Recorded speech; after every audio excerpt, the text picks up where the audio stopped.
Our guest, Professor Nick Bostrom, who is a director at Future of Humanity Institute, University of Oxford, joins us live. Welcome to the broadcast, sir. Yeah, thanks for having me. Professor, the very makers of AI, like Geoffrey Hinton, are now distancing themselves from it and warning the world against it. Is it just a matter of time now before AI develops a conscience independent of humans? Well, things have certainly been moving very rapidly over the last few years. I think for a long time, it has been clear that this is the goal towards which the field of artificial intelligence has been striving. But with these current large transformer models, we see with ChatGPT, etc., the pieces are starting to fall into place. And so it does look like if we continue to push on this, there is a significant chance that we will attain the same kind of general intelligence that we humans have within possibly a single number of years. So when you say general intelligence, does it also have intent behind it, that it can develop an intent, or it can develop vengeance behind it, it can develop any kind of feeling of revenge or any kind of feeling of an attack? Can it develop those kind of emotions, if you would like to call it that?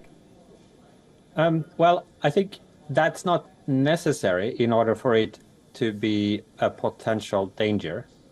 Already the raw GPT-4 model that lies behind ChatGPT in its original form was quite happy to assist users with questions like, how can I design a more toxic poison gas, or how can I make a biological agent, or how can I hack into computers, how can I do a school shooting more efficiently.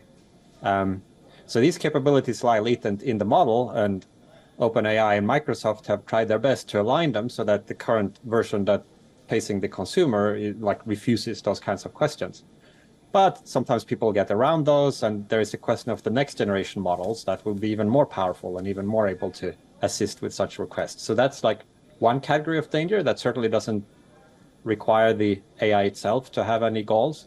But it's also true that many people are working on giving these AI systems the additional ability to do long-term planning and more goal-seeking behavior.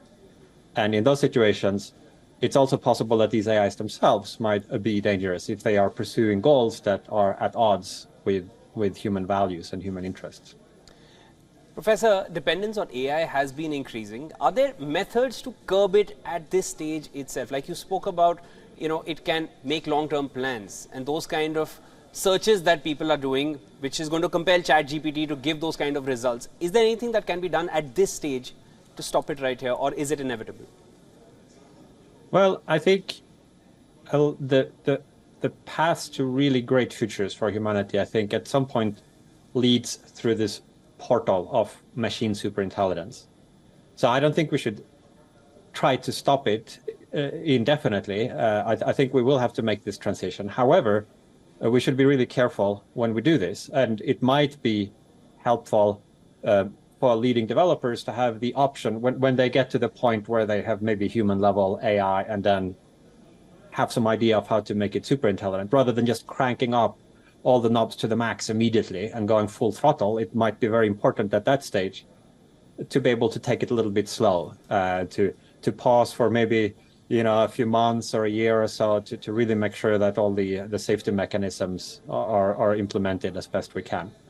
Right. There are strong drivers behind AI, like the scientific interest. There's like huge medical applications, economic applications, military strategic applications. It could be a hugely beneficial technology, but we really got to make sure that we don't do it recklessly, but that we sort of approach this with a huge sense of responsibility. The sense of responsibility towards the approach is what is going to make the difference. Thank you so much for joining us on the broadcast. That was Professor Nick joining us from Switzerland.